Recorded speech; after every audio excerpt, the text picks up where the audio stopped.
The camera pans across the glossy, polished surface of a Time magazine cover. Ryan Reynolds' trademark smirk stares back, frozen in ink. A quote about charm, a caption about influence. The air around the magazine hums with something artificial. Cut. Two murmurs across a studio lot. Everyone in the industry was asking the same thing. How the hell did they pull this off? At first glance, it seemed like just another splashy Hollywood moment. Ryan Reynolds and Blake Lively. Hollywood's golden couple gracing the pages of Time's most influential people of 2025. The image was pristine, the praise effusive. But beneath the surface, something about it didn't sit right.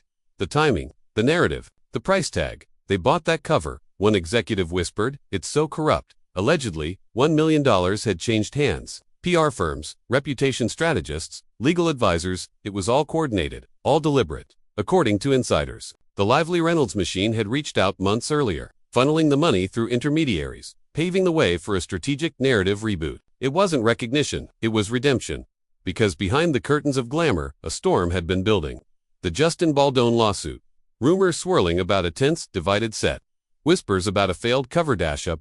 And just when the narrative threatened to spiral out of control, here came the photo ops, the celebratory spreads, the cover story. Suddenly, the controversy was buried beneath glossy headlines and cheerful captions. Blake, hailed for a donation made in 2019, was crowned an icon in 2025. The math didn't add up, and the public knew it.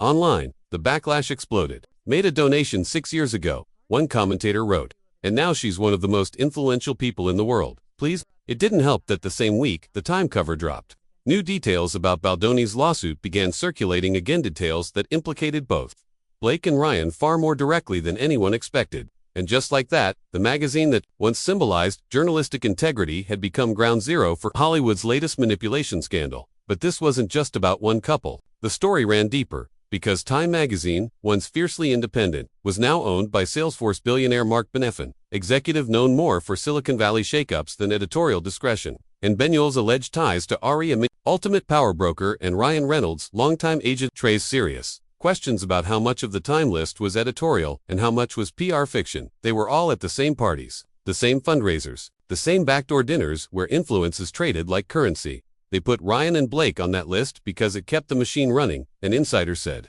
It didn't matter if it was true, it just mattered that it looked good. As the industry reeled, the fallout began. Ariana Grande reportedly backed out of a collaborative project with Blake. Zendaya walked away from a joint campaign citing creative differences, but insiders whispered it was more than that. Both women had refused to associate their brands with what they saw as performative activism and faux empowerment. Then came Margot Robbie's quiet but cutting move. She unfollowed Blake on Instagram and made pointed comments in a Variety roundtable about strategic PR over authentic talent.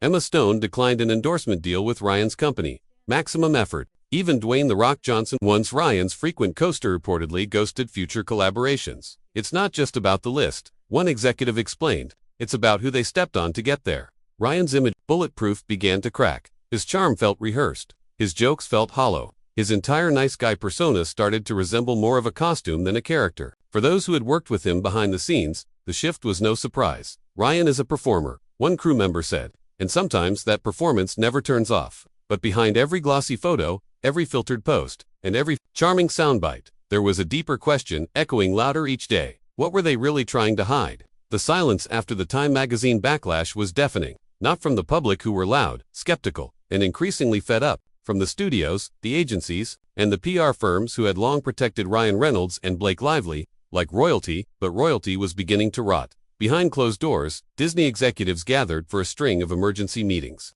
It wasn't just about bad press anymore. Legal risk was mounting. The Justin Baldoni lawsuit, which at first seemed like a manageable fire, was now a 5-alarm blaze. And at the center of it all were Ryan and Blake.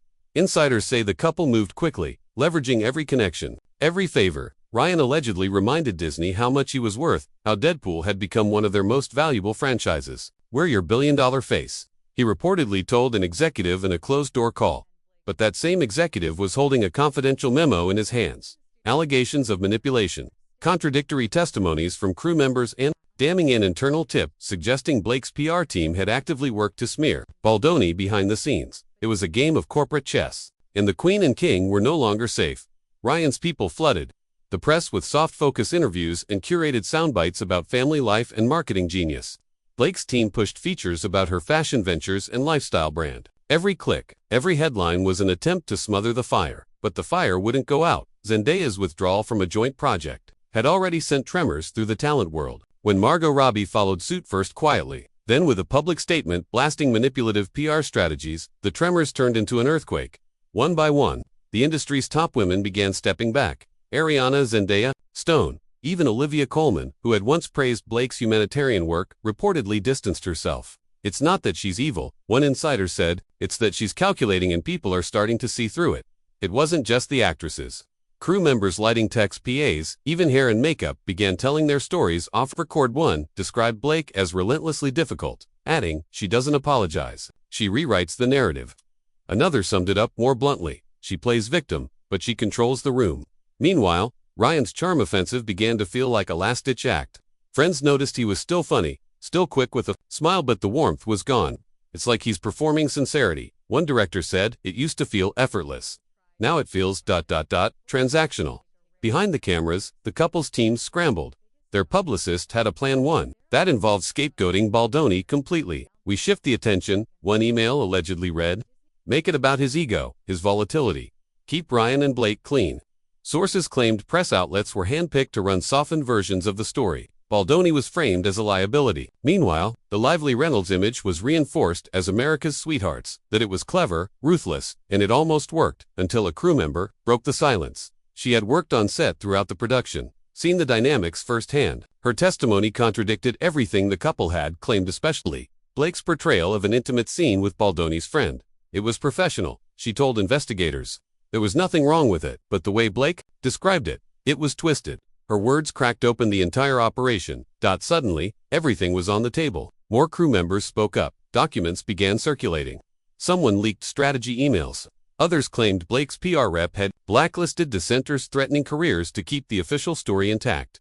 The story had flipped. Blake and Ryan weren't the victims anymore. They were the architects. Disney, now staring down a potential PR disaster tied to its most family-friendly brand, made a quiet but decisive move. They didn't fire Ryan, but they stopped defending him. Internal communications made it clear, no more shielding. From now on, they were liabilities, not assets. And so the tide turned. Social media, once flooded with adoration for the couple, now filled with suspicion. Posts were dissected. Appearances were scrutinized. Old interviews were rewatched through a new lens. "They've been building an empire on charm," one critic wrote. Turns out, charm can be weaponized. The image of Blake and Ryan on a red carpet, holding hands on a talk show, poking fun at each other in Instagram captions began to look like a stage. The public wasn't sure where the performance ended and the real people began. And in a town obsessed with authenticity, that was the real sin. Now, the headlines were different. Not about power couples or PR stunts, but about whistleblowers, cover-ups, and a studio forced to choose between profit and principle. Blake and Ryan had spent years perfecting their image, and in a matter of weeks, it all began to crumble. The lights inside the Disney boardroom were dimmed, but the tension between its walls pulsed with voltage. An executive, stone-faced and locked in focus, scrolled through internal documents as legal advisors whispered in hushed tones nearby. On the glossy table before them, a thin manila folder lay opened. The center of it all was a name that, only months ago, no one dared question: Ryan Reynolds. The contents were damning. A paper trail of emails, time-stamped message threads between Blake Lively's publicist and mid-level studio contacts. The language was diplomatic, carefully worded. Deniability, but beneath the surface, the message was clear. Shape the narrative. Isolate Justin Baldoni, protect the couple. That's when the whispers had turned into a crisis. And the tipping point finally came. A confidential witness, crew member number 17, had broken ranks. Sitting across from Disney's internal investigators, their voice wavered but did not falter. This wasn't just spin, they said, this was a tip. According to their testimony, crew discussions were steered. Comments were quietly scrubbed. Dissent was met with exclusion. The moment someone questioned Blake's version of events, they were done. You just weren't on the right side of the room anymore. Meanwhile, Blake Lively remained silent in public, but inside her inner circle, panic had set in. Her publicist, once viewed as a mastermind of image control, was now seen as reckless. Anonymous tips had reached rival PR firms. There's a paper trail, one warned. She's playing with fire. The gossip columnists, once fed curated fluff pieces about Ryan's impeccable charm and Blake's Mom of the Year persona, began shifting their tone. Off-the-record quotes now painted a picture of nervous chaos, of former allies distancing themselves, of publicists refusing to go near the couple. It's not just about them anymore, one source said. This is bigger. This is about trust. and how they shattered it in a move that sent shockwaves through the entertainment world. Disney's head of legal issued a memo subtle but unmistakable. The company would no longer intervene on behalf of its talent when integrity was at stake. The statement, internal only but quickly leaked, said, "Our brand relies on transparency. No relationship supersedes that." And then came the moment no one expected. Ryan Reynolds, long considered untouchable, was asked to step back from a series of upcoming promotional campaigns. Not fired, not even suspended, just removed. Quietly, discreetly. His team tried to spin it as a scheduling conflict, but insiders knew the truth. They don't want his face front and center right now.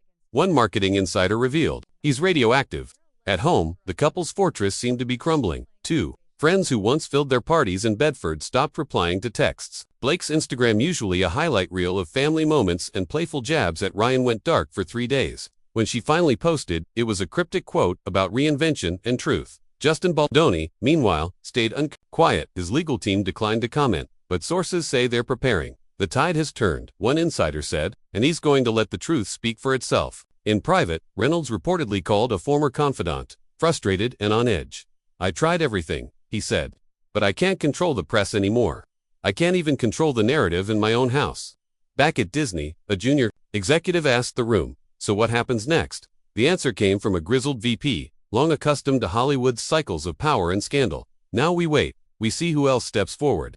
And they would, because the story was no longer about a birth scene or even a manipulated Time magazine honor. It was about the machinery beneath Hollywood's glittering surface. And what happens when that machine breaks down? The spotlight had moved, and for the first time in their careers, Blake and Ryan were no longer in control of where it pointed. Next. The night air over Burbank was crisp. A rare stillness cloaking the Disney lot, where rumors now echoed louder than any studio chatter. Inside a locked screening room, a group of executives sat in silence, not watching a trailer, but listening to a deposition. A voice, calm but resolute, outlined a timeline of manipulation, redacted emails, hushed warnings, and whisper campaigns, targeting a single crew member. What they heard contradicted months of assurances from Blake Lively and Ryan Reynolds' legal team. 2 floors above, in an executive office lined with plaques, a crisis team sifted through damage control strategies, like battlefield medics. "This isn't just about press anymore," one said flatly. "It's about precedent. If we let this slide, it sets a tone." Another added, "And the Reynolds brand doesn't look like a safety net anymore. It looks like a gamble." Meanwhile, at their private home in upstate New York, Blake was pacing. Her phone buzzed with push alerts, headlines multiplying. Disney silent amid new claims. PR cover-up. Reynolds' Deadpool deal in jeopardy. Ryan, for once, said little. He stared down at a framed picture of their first Time magazine cover, the same one now being dragged across every tabloid in the country, with captions accusing them of influence peddling. Blake's voice cracked the silence. "They're not going to protect us. Not anymore." Ryan didn't respond. He knew she was right. He'd already made too many calls, pushed too hard. What had once been quiet leverage now read like coercion. "We should have let this blow over," she whispered, almost to herself. "Instead, we threw gas on it." Back in LA, a senior Disney legal advisor was reviewing a stack of anonymized testimonies, crew members, support staff, even a junior assistant who had walked off set citing a toxic environment. None of it proved criminal conduct, but the pattern was unmistakable. The Reynolds Lively machine, so long admired, was now viewed as aggressive, intimidating, and above all, unpredictable. Elsewhere, Justin Baldoni sat alone in a modest West Hollywood cafe, the windows fogging with the steam of a rainy afternoon. He wasn't smiling. He wasn't gloating. He was reading a new email, an offer of quiet support from a director who had previously ghosted him. The subject line was simple: "They're finally seeing it." The legal team surrounding Blake and Ryan, now under increasing pressure, huddled in emergency meetings. The question was no longer how to make this disappear, it was how to survive it. One publicist, flushed and frustrated, slammed her laptop shut. "We're out of rope," she muttered. "We used the Time cover too early. There's nowhere left to go." But Blake had one idea left. One play. "We go public," she said, not with denials. "With vulnerability, we admit mistakes. We lean into the image." Ryan looked up sharply. "Admit what?" She didn't blink. "That we're human. That we trusted the wrong people. That we were misled." Ryan shook his head. "They won't buy it now. Not after this. Not after Disney pulled back." And Disney had. Quietly, executives were removing their names from project summaries. Development deals once whispered about were shelved. Other stars were being approached for key roles in upcoming projects. Blake had once circled. The tide had turned, and it wasn't just the press. It was the industry itself. Across town, a new headline dropped. Whistleblower's legal fund raises $300,000 in 24 hours. Support pours in from across Hollywood. Names once friendly to Blake and Ryan were now tagged in tweets calling for accountability. Some responded with silence, some with likes, some with unfollows. What had begun as a calculated push for positive PR had devolved into an irreversible fracture. The golden couple's influence, once so absolute, now cracked with every new leak, every new statement, every new person willing to speak up. And behind it all, somewhere inside the pages of a redacted internal memo at Disney, were the words, "No celebrity wanted to see attached to their name, no longer considered a protected asset." Morning broke over Manhattan with headlines thicker than fog. On the glossy front of Variety, Times up on time. Media ethics under fire in Reynolds' Lively debacle. Inside, a scathing column dissected the couple's alleged manipulation of the press. The author didn't hold back, accused of laundering reputations, weaponizing victimhood, and turning prestige into currency. And at the center of it all, Blake and Ryan. At Maximum Efforts, sleek marketing office. Ryan's team sat grim-faced around a conference table. The whiteboards once filled with product launches and movie tie-ins were wiped clean. A top executive slid a folder across the table toward Ryan. Aviation Gin wants to freeze all social campaigns until this settles. They're scared of guilt by association. Ryan leaned back, a rare crack showing beneath his effortless charm. "It's branding," he said flatly. "It's always branding until someone pulls the plug." The executive didn't answer, but he didn't have to. The plug was being pulled, one client, one investor, one project at a time. Across the country in Los Angeles, Blake's stylist canceled her Met Gala prep. Her name had quietly disappeared from the list of attendees, replaced by a rising young actress whose activism didn't come with controversy. Behind Blake's closed doors, tension hung like fog. She walked past her daughter's playroom, their laughter distant and innocent. She paused, watching them, before turning away without a word. Meanwhile, whispers were growing louder. Former crew members were no longer anonymous. A second assistant director spoke to The Hollywood Reporter, stating, "Plainly, I was told not to get involved, to stay quiet. But I saw how the narrative was being shaped, and it didn't sit right." Another industry figure reposted it with the caption, "Same." Even journalists were beginning to push back. One reporter posted screenshots showing emails from Blake's PR team, allegedly demanding edits or retractions. "We were told it was just miscommunication," the reporter wrote, "but now it feels like something else entirely." Behind the scenes, Disney's crisis lawyers drafted new compliance memos. The studio's internal communications now used words like distance, containment, and mitigation strategy. Quiet meetings were held to reassign marketing priorities. A Deadpool press junket was scaled down. Blake's name was removed from upcoming charity partnerships. Press releases. Just slow, deliberate erasure. But the silence didn't stop the noise. YouTubers, TikTok analysts, and podcasters picked the scandal apart in real time, frame by frame. One clip from Ryan's old interview where he jokes about being a people-pleaser went viral again, but this time as evidence of manipulation, not humility. Underneath, comments piled up. "This aged poorly. It's giving damage control. This is why authenticity matters." In a late-night strategy meeting, Ryan finally snapped. "We did what everyone else does. We controlled the story. We protected our image. Why is that suddenly a crime?" His publicist answered without flinching, "Because you got caught, and because people actually liked you. That's what makes it worse." Elsewhere, Justin Baldoni remained largely silent until one quiet, unexpected moment. He posted a quote to Instagram, "When the truth becomes inconvenient, power will always try to bury it. But the truth doesn't stay buried forever." No names, no details. But the caption said everything. This isn't about revenge, it's about accountability. And it worked. Major directors started reaching out quiet emails of support, then public endorsements. "Justin's been nothing but professional," wrote one Alistair. "I'd work with him again in a heartbeat." Back at home, Blake opened a private letter from an anonymous crew member. It was short, just one sentence. "You told a story that didn't belong to you, and people got hurt." She folded it quietly, placed it in a drawer, and stared at her own reflection in the hallway mirror. The person looking back wasn't a villain, but she wasn't the victim either. Somewhere in between, the truth sat quietly still unresolved. Ryan scrolled through headlines on his phone, his thumb hesitating over a photo of the two of them smiling on the red carpet. Perfect, polished, adored. He put the phone down. In the silence that followed, both knew the same thing. The spotlight they once controlled was now casting shadows they couldn't escape. The industry's silence had become its own kind of noise. One that echoed across red carpets, through boardroom corridors, and into the very heart of the media ecosystem. Blake and Ryan, once insulated by charm and crafted mythologies, were now walking through a minefield of whispered betrayals and fractured loyalties. On New York, Time magazine released a statement, terse and corporate. We stand by the integrity of our editorial process, but behind closed doors, staff members leaked internal debates. One senior editor allegedly fought against the Reynolds cover, warning, "It's too hot, too scripted, it'll backfire." He was overruled. Now, the boardroom was full of regrets. Meanwhile, Ryan sat in a darkened theater, not for a premiere, but for a private screening his own reel. His team had compiled a decade of press clips, marketing moments, and viral interviews to analyze what went wrong. Each clip that once won hearts now felt rehearsed. When the lights came up, he didn't say a word. He just sat there, the screen, flickering its final frame, his face and lips frozen in time. Blake was in Connecticut, holed up in the countryside home, once reserved for holidays. No stylists, no events, no press calls, just quiet. She watched Rumi draw with colored pencils and listened as Sir recited multiplication tables. The world's scrutiny didn't reach them here. But she knew it would again. On social media, their carefully scheduled posts dried up. Brand deals were paused, collabs pulled. A luxury skincare brand Blake had been set to launch with quietly removed her name from early promo decks. "We need less controversy, more clarity," the email read. Even longtime friends stopped calling. A director who once gushed about Ryan's brilliant instinct for story now replied with a single sentence to a reporter, "I've moved on." Justin Baldoni, now bolstered by the truth-tellers around him, launched a nonprofit for ethical production practices in Hollywood. "This isn't just about me," he said in his first press conference.